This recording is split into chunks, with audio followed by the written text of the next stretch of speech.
नमस्कार, किस्से कहानियां में आपका स्वागत है। आइए सुनते हैं मुंशी प्रेमचंद द्वारा लिखे उपन्यास कायाकल्प का अध्याय 33। राजा विशाल सिंह ने इधर कई साल से राजकाज छोड़ सा रखा था। मुंशी वज्रधर और दीवान साहब की चढ़ बनी थी। गुरु सेवक सिंह भी अपने राग रंग में मस्त थे।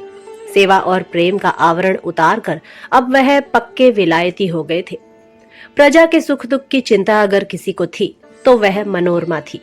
राजा साहब के सत्य और न्याय का उत्साह ठंडा पड़ गया था। मनोरमा को पाकर उन्हें किसी चीज की सुधि न थी। उन्हें एक क्षण के लिए भी मनोरमा से अलग होना असह्य था। जैसे कोई दरिद्र प्राणी कहीं से विपुल धन पा जाए और रात दिन उसी की चिंता में पड़ा रहे, वह दशा राजा साहब की थी। मनोरमा उनका जीवन धन थी। उसी दृष्टि में मनोरमा फूल की पंखुड़ी से भी कोमल थी। उसे कुछ हो न जाए, यही भय उन्हें बना रहता था। अन्य रानियों की अब वह खुशामद करते रहते थे, जिसमें वे मनोरमा को कुछ कह न बैठे। मनोरमा को बात कितनी लगती है, इसका अनुभव उन्हें हो चुका था। रोहिणी के एक व्यंग्य ने उसे काशी छोड़कर इस गांव में ला बिठाया था। वैसा दूसरा व्यंग्य उसके प्राण ले सकता था। इसीलिए वह रानियों को खुश रखना चाहते थे, विशेषकर रोहिणी को। हालांकि वह मनोरमा को जलाने का कोई अवसर हाथ से जाने न देती थी, लेकिन इस बालक ने आकर राजा साहब के जीवन में एक नवीन उत्साह का संचार कर दिया। अब तक उनके जीवन का कोई लक्ष्य न था। मन में प्रश्न होता था, किसके लिए करूं? कौन रोने वाला बैठा हुआ है? प्रतिमा ही न थी तो मंदिर की रचना कैसे होती? अब वह प्रतिमा आ गई थी। जीवन का लक्ष्य मिल गया था। वह राजकाज से क्यों विरत रहते? मुंशी जी अब तक दीवान साहब से मिलकर अपना स्वार्थ साधते रहते थे, पर अब वह कब किसको गिनने लगे थे? ऐसा मालूम होता था कि वही राजा साहब हैं। दीवान साहब अगर मनोरमा के पिता थे तो मुंशी जी राजकुमार के दादा थे। फिर दोनों में कौन दबता? कर्मचारियों पर कभी ऐसी फटकारें ना पड़ी थी। मुंशी जी को देखते ही बेचारे थर-थर कांपने लगते थे। भाग्य किसी का चमके तो ऐसे चमके। कहां पेंशन के 25 रुपयों पर गुजर बसर होती थी, कहां अब रियासत के मालिक थे। राजा साहब भी उनका अदब करते थे। अगर कोई अमला उनके हुक्म की तामील करने में देर करता तो जामे से बाहर हो जाते, बात पीछे करते, निकालने की धमकी पहले देते। यहाँ तुम्हारे हथकंडे ना चलेंगे, याद रखना। जो तुम आज कर रहे हो वह सब किए बैठा हूँ, एक एक को निगल जाऊंगा। अब वह मुंशी जी नहीं है जिनकी बात इस कान से सुनकर उस कान से उड़ा दिया करते थे। अब मुंशी जी रियासत के मालिक हैं। इसमें भला किसको आपत्ति करने का साहस हो सकता था? हाँ, सुनने वालों को ये बातें जरूर बुरी मालूम होती थी। चक्रधर के कानों में कभी ये बातें पड़ जाती तो वह जमीन में गड़ से जाते थे। मारे लज्जा के उनकी गर्दन झुक जाती थी। वह आजकल मुंशी जी से बहुत कम बोला करते थे। अपने घर भी केवल एक बार गए थे। वहां माता की बातें सुनकर उनको फिर जाने की इच्छा न होती थी। मित्रों से मिलना जुलना उन्होंने कम कर दिया था। हालांकि अब उनकी संख्या बहुत बढ़ गई थी। वास्तव में यहाँ का जीवन उनके लिए असह्य हो गया था। वह फिर अपनी शांति कुटीर को लौट जाना चाहते थे। यहाँ आए दिन कोई न कोई बात हो ही जाती थी, जो दिन भर उनके चित्त को व्यग्र रखने को काफी होती थी। कहीं कर्मचारियों में जूती पैजार होती थी, कहीं गरीब असामियों पर डांट फटकार, कहीं रनिवास में रगड़ झगड़ होती थी, तो कहीं इलाके में दंगा फिसाद। उन्हें स्वयं कभी कभी कर्मचारियों को तंबीह करनी पड़ती। कई बार उन्हें विवश होकर नौकरों को मारना भी पड़ा था। सबसे कठिन समस्या यही थी कि यहाँ उनके पुराने सिद्धांत भंग होते चले जाते थे। वह बहुत चेष्टा करते थे कि मुंह से एक भी अशिष्ट शब्द ना निकले, पर प्रायः नित्य ही ऐसे अवसर आ पड़ते थे कि उन्हें विवश होकर दंड नीति का आश्रय लेना ही पड़ता था। लेकिन अहिल्या इस जीवन का चरम सुख भोग रही थी। बहुत दिनों तक दुख झेलने के बाद उसे यह सुख मिला था और उनमें मग्न थी। अपने पुराने दिन उसे बहुत जल्द भूल गए थे और उनकी याद दिलाने में उसे दुख होता था। उसका रहन सहन बिल्कुल बदल गया था। वह अच्छी खासी अमीर जादी बन गई थी। सारे दिन आमोद प्रमोद के सिवा उसे दूसरा क्या था? पति के दिल पर क्या गुजर रही है, यह सोचने का कष्ट क्यों उठाती? जब वह खुश थी तब उसके स्वामी भी अवश्य खुश होंगे। राज्य पाकर कौन रोता है? उसकी मुख छवि अब पूर्ण चंद्र की भांति तेजोमय हो गई थी। उसकी वह सरलता, नम्रता, वह कर्मशीलता गायब हो गई थी। चतुर गृहिणी अब एक सगर्वा यौवन वाली कामिनी थी, जिसकी आंखों से मद छलका पड़ता था। चक्रधर ने जब उसे पहली बार देखा था, तब वह एक मुरझाती हुई कली थी और मनोरमा एक खिले हुए प्रभात की स्वर्णमयी किरणों से विहसित फूल। अब मनोरमा अहिल्या हो गई थी और अहिल्या मनोरमा। अहिल्या पहर दिन चढ़े अंगड़ाइयां लेती हुई शयनागार से निकलती। मनोरमा पहर रात ही से घर या राज्य का कोई न कोई काम करने लगती थी। शंखधर अब मनोरमा ही के पास रहता था, वही उसका लालन पालन करती थी। अहिल्या केवल कभी कभी उसे गोद में लेकर प्यार कर लेती, मानो किसी दूसरे का बालक हो। बालक भी अब उसकी गोद में आते हुए झिझकता। मनोरमा ही अब उसकी माता थी। मनोरमा की जान अब उसमें थी और उसकी मनोरमा में। कभी कभी एकांत में मनोरमा बालक को गोद में लिए घंटों मुंह छिपाकर रोती। उसके अंतःस्थल में अहर्निश एक शूल सा होता रहता था। हृदय में नित्य एक अग्नि शिखा प्रज्वलित होती रहती थी, और जब किसी कारण से वेदना और जलन बढ़ जाती तो उसके मुख से एक आह और आंखों से आंसू की 4 बूंदें निकल पड़ती थी। बालक भी उसे देखकर रोने लगता। तब मनोरमा आंसुओं को पी जाती और हंसने की चेष्टा करके बालक को छाती से लगा लेती। उसकी तेजस्विता गहन चिंता और गंभीर विचार में रूपांतरित हो गई थी। वह अहिल्या से दबती थी, पर अहिल्या उससे खिंची खिंची सी रहती थी। कदाचित वह मनोरमा के अधिकारों को छीनना चाहती थी, उसके प्रबंध में दोष निकालती रहती, पर रानी मनोरमा अपने अधिकारों से जी जान से चिमटी हुई थी। उनका अल्पांश भी ना त्यागना चाहती थी, बल्कि दिनों दिन उन्हें बढ़ाती जाती थी। यही उसके जीवन का आधार था। अब चक्रधर अहिल्या से अपने मन की बातें कभी न कहते थे। यह संपदा उनका सर्वनाश किए डालती थी। क्या अहिल्या यह सुख विलास छोड़कर मेरे साथ चलने पर राजी होगी? उन्हें शंका होती थी कि कहीं वह इस प्रस्ताव को हंसी में ना उड़ा दे या मुझे रुकने के लिए मजबूर ना करे। अगर वह दृढ़ भाव से एक बार कह देगी कि तुम मुझे छोड़कर नहीं जा सकते, तो वह कैसे जाएंगे? उन्हें इसका क्या अधिकार है कि उसे अपने साथ विपत्ति झेलने के लिए कहें? उन्होंने अगर कहा और वह धर्म संकट में पड़कर उनके साथ चलने पर तैयार भी हो गई, तो मनोरमा शंखधर को कब छोड़ेंगी? क्या शंखधर को छोड़कर अहिल्या उनके साथ जाएगी? जाकर प्रसन्न रहेगी? अगर बालक को मनोरमा ने दे भी दिया, तो क्या वह इस वियोग की वेदना सह लेंगी? इसी प्रकार के कितने ही प्रश्न चक्रधर के मन में उठते रहते थे, और वह किसी भांति अपने कर्तव्य का निश्चय ना कर सकते थे। केवल एक बात निश्चित थी, वह इन बंधनों में पड़कर अपना जीवन नष्ट न करना चाहते थे। संपत्ति पर अपने सिद्धांतों को भेंट न कर सकते थे। एक दिन चक्रधर बैठे कुछ पढ़ रहे थे कि मुंशी जी ने आकर कहा, बेटा, जरा एक बार रियासत का दौरा नहीं कराते? आखिर दिन भर पड़े ही रहते हो। मेरी समझ में नहीं आता तुम किस रंग के आदमी हो। बेचारे राजा साहब अकेले कहाँ कहाँ देखेंगे और क्या क्या देखेंगे। रहा मैं सो किसी मसरफ का नहीं। मुझसे किसी दावत या बारात या मजलिस का प्रबंध करने के सिवा और क्या हो सकता है। गांव गांव दौड़ना अब मुझसे नहीं हो सकता। अब तो ईश्वर की दया से रियासत अपनी है।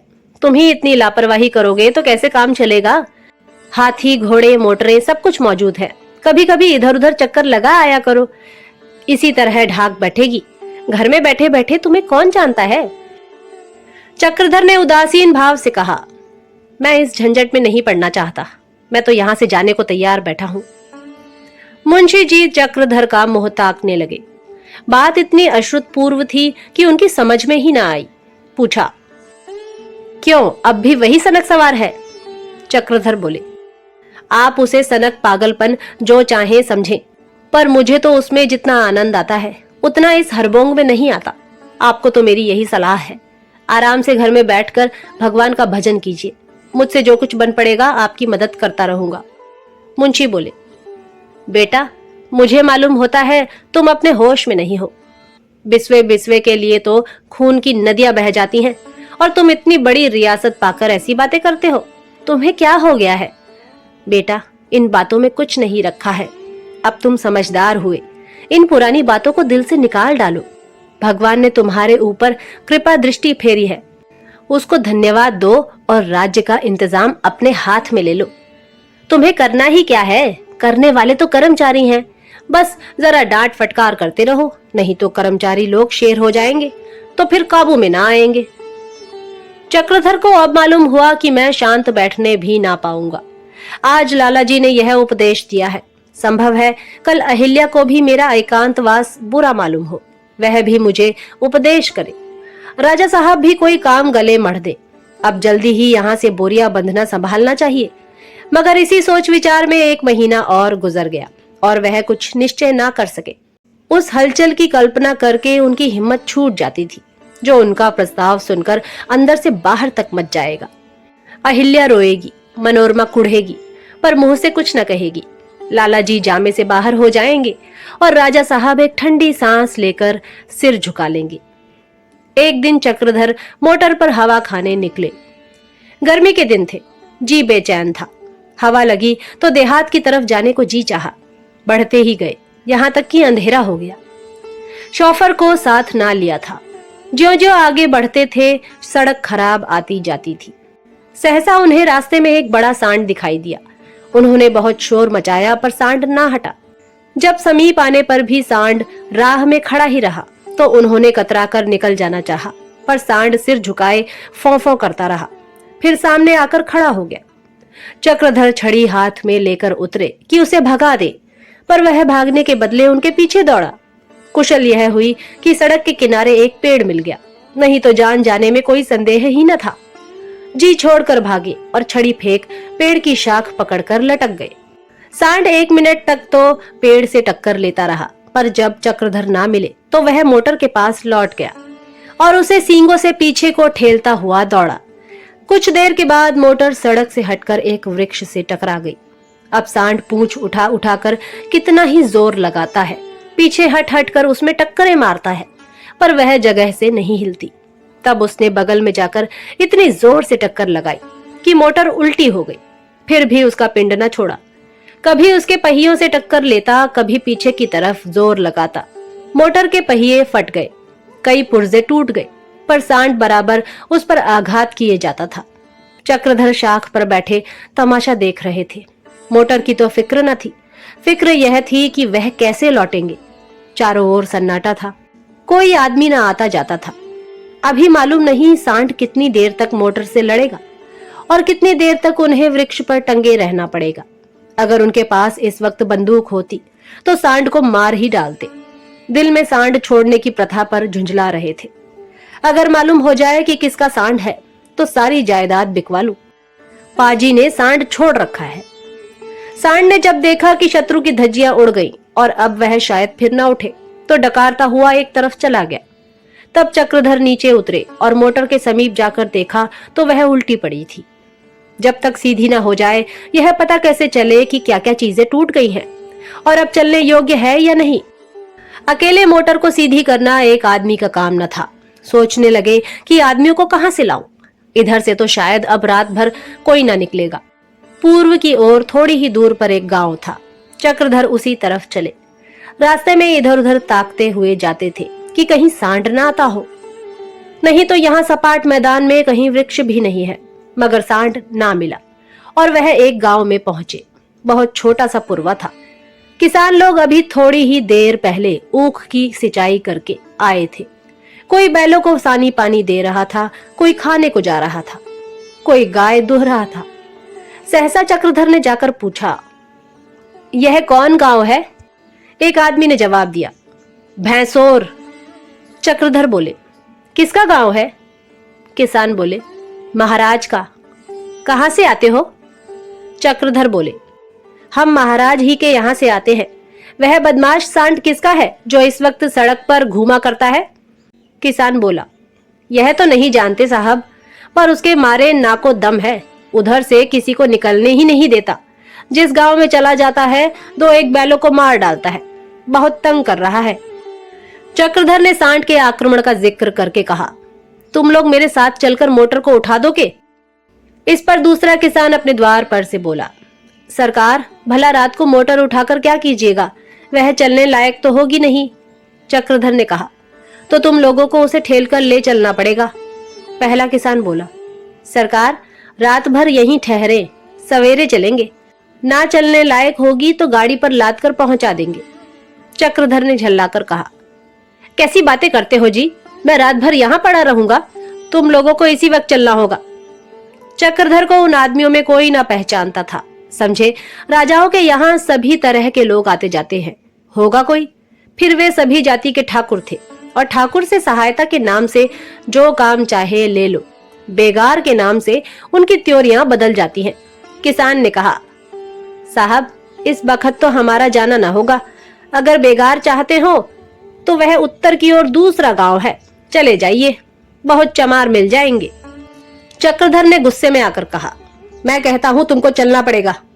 किसान ने दृढ़ता से कहा, तो साहब इस ताव पर हम ना जाएंगे, पासी चमार नहीं है, हम भी ठाकुर हैं। यह कहकर वह घर में जाने लगा।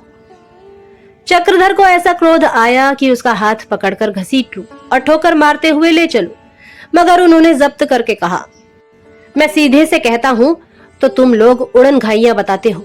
अभी कोई चपरासी आकर 2 घुड़कियां जमा देता तो सारा गांव भेड़ की भांति उसके पीछे चला जाता। किसान वहीं खड़ा हो गया और बोला, सिपाही क्यों घुड़कियां जमाएगा, कोई चोर है? हमारी खुशी, नहीं जाते, आपको जो करना हो कर लीजिएगा। चक्रधर से जब्त न हो सका, छड़ी हाथ में थी ही। वह बाज की तरह किसान पर टूट पड़े और एक धक्का देकर कहा, चलता है या जमाऊ 2-4, तुम लात के आदमी बात से क्यों मानने लगे? चक्रधर कसरती आदमी थे, किसान धक्का खाकर गिर पड़ा। यो वह भी करारा आदमी था, उलझ पड़ता तो चक्रधर आसानी से उसे ना गिरा सकते, पर वह रोब में आ गया। सोचा कोई हाकिम है, नहीं तो उसकी हिम्मत ना पड़ती कि हाथ उठाए। संभल कर उठने लगा। चक्रधर ने समझा शायद यह उठकर मुझ पर वार करेगा, लपक कर फिर एक धक्का दिया। सहसा सामने वाले घर में से एक आदमी लालटेन लिए बाहर निकल आया और चक्रधर को देखकर बोला, अरे भगत जी, तुमने यह भेष कब से धारण किया? मुझे पहचानते हो? हम भी तुम्हारे साथ जेल में थे। चक्रधर उसे तुरंत पहचान गए। यह उनका जेल का साथी धन्ना सिंह था। चक्रधर का सारा क्रोध हवा हो गया। लजाते हुए बोले, क्या तुम्हारा घर इसी गांव में है धन्ना? धन्ना सिंह बोला, हाँ साहब, यह आदमी जिसे आप ठोकरे मार रहे हैं मेरा सगा भाई है। खाना खा रहा था, खाना छोड़कर जब तक उठूं तब तक तो तुम गरमा ही गए। तुम्हारा मिजाज इतना कड़ा कब से हो गया? जेल में तो तुम दया और धर्म के देवता बने हुए थे, क्या दिखावा ही दिखावा था? निकला तो कुछ और ही सोचकर, मगर तुम अपने पुराने साथी निकले।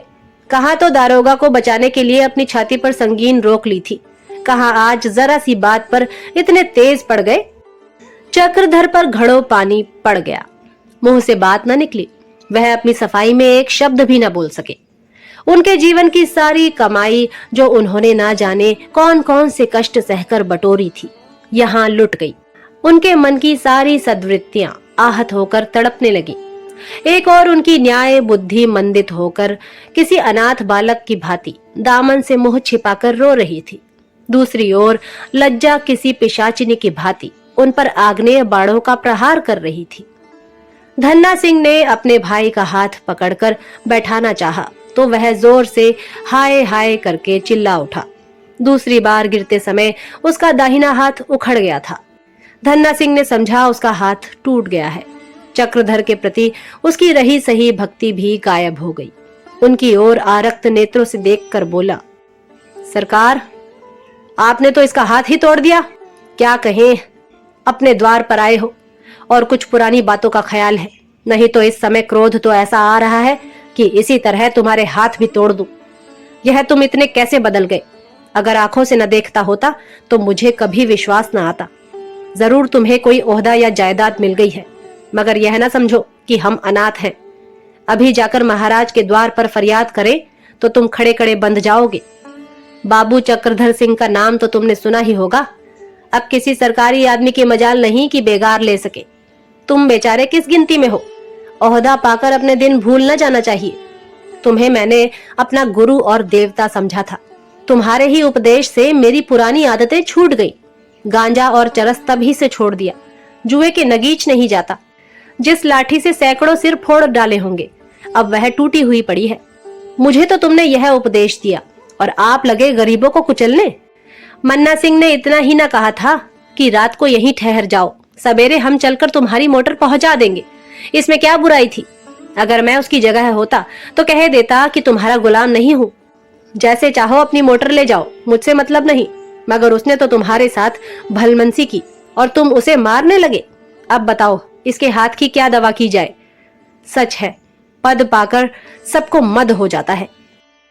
चक्रधर ने ग्लानि वेदना से व्यथित स्वर में कहा, धन्ना सिंह, मैं बहुत लज्जित हूं, मुझे क्षमा करो। जो दंड चाहो दे दो, सिर झुकाए हुए हूं, जरा भी सिर न हटाऊंगा, एक शब्द भी मुंह से न निकालूंगा। यह कहते कहते उनका गला फंस गया। धन्ना सिंह भी गदगद हो गया। बोला, अरे भगत जी, ऐसी बातें ना कहो, तुम मेरे गुरु हो, तुम्हें मैं अपना देवता समझता हूँ। क्रोध में आदमी के मुंह से दो चार कड़ी बातें निकल ही जाती हैं, उनका ख्याल ना करो। भैया, भाई का नाता बड़ा गहरा होता है। भाई चाहे अपना शत्रु हो, लेकिन कौन आदमी है जो भाई को मार खाते देखकर क्रोध को रोक सके? मुझे अपना वैसा ही दास समझो जैसा जेहल में समझते थे। तुम्हारी मोटर कहाँ है? चलो मैं उसे उठाए देता हूँ, या हुक्म हो तो गाड़ी जोत दूं। चक्रधर ने रोकर कहा, जब तक इसका हाथ अच्छा ना हो जाएगा तब तक मैं कहीं ना जाऊंगा धन्ना सिंह। हाँ, कोई आदमी ऐसा मिले जो यहाँ से जगदीशपुर जा सके तो उसे मेरी एक चिट्ठी दे दो। धन्ना सिंह ने कहा, जगदीशपुर में तुम्हारा कौन है भैया? क्या रियासत में नौकर हो गए हो? चक्रधर बोले, नौकर नहीं हूं, मैं मुंशी वज्रधर का लड़का हूं। धन्ना सिंह ने विस्मित होकर कहा, सरकार ही बाबू चक्रधर सिंह हैं? धन्य भाग थे कि सरकार के आज दर्शन हुए। यह कहते हुए वह दौड़कर घर में गया और एक चारपाई लाकर द्वार पर डाल दी। फिर लपक कर गांव में खबर दे आया। एक क्षण में गांव के सभी आदमी आकर चक्रधर को नजरें देने लगे। चारों ओर हलचल सी मच गई। सब के सब उनके यश गाने लगे। जब से सरकार आए हैं हमारे दिन फिर गए हैं। आपका शील स्वभाव जैसा सुनते थे वैसा ही पाया। आप साक्षात भगवान हैं। धन्ना सिंह ने कहा, मैंने तो पहचाना ही नहीं, क्रोध में न जाने क्या क्या बक गया। दूसरा ठाकुर बोला, सरकार अपने को बोल देते तो हम मोटर को कंधों पर लाद कर ले चलते। हुजूर के लिए जान हाजिर है। मन्ना सिंह मर्द आदमी, हाथ झटक कर उठ खड़े हो, तुम्हारे तो भाग्य खुल गए। मन्ना सिंह ने कराह कर मुस्कुराते हुए कहा, सरकार देखने में तो दुबले पतले हैं, पर आपके हाथ पांव लोहे के हैं। मैंने सरकार से भिड़ना चाहा, पर आपने एक ही अड़गे में मुझे दे पटका। धन्ना सिंह ने कहा, अरे पागल, भाग्यवानों के हाथ पांव में ताकत नहीं होती, अकबाल में ताकत होती है, उससे देवता तक कांपते हैं। चक्रधर को इन ठकुर सुहाती बातों में जरा भी आनंद न आता था। उन्हें उन पर दया आ रही थी।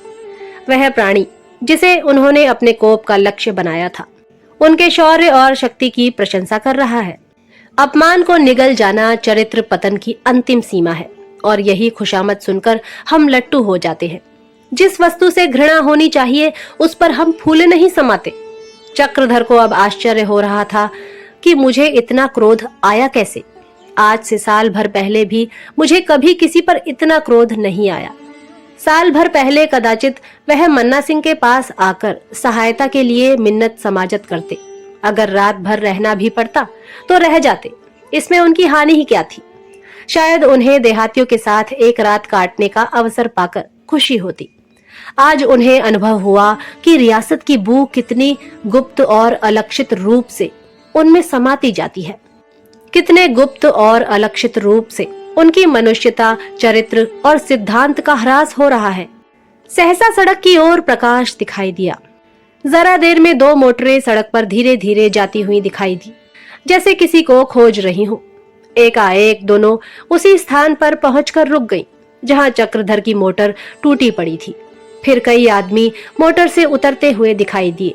चक्रधर समझ गए कि मेरी तलाश हो रही है। तुरंत उठकर खड़े हुए। उनके साथ गांव के लोग भी चले। समीप आकर देखा तो सड़क की तरफ से लोग इसी गांव की तरफ चले आ रहे थे। उनके पास बिजली की बत्तियां थी। समीप आने पर मालूम हुआ कि रानी मनोरमा 5 सशस्त्र सिपाहियों के साथ चली आ रही हैं। चक्रधर उसे देखते ही लपक कर आगे बढ़ गए। रानी उन्हें देखते ही ठिठक गईं और घबराई हुई आवाज में बोली, बाबूजी, आपको चोट तो नहीं आई? मोटर टूटी देखी तो जैसे मेरे प्राण ही सन्न हो गए। अब मैं आपको अकेले कभी ना घूमने दिया करूंगी। आप सुन रहे थे मुंशी प्रेमचंद द्वारा लिखे उपन्यास कायाकल्प का अध्याय 33। जल्द ही अगले अध्याय के साथ प्रस्तुत होंगे। तब तक के लिए नमस्कार।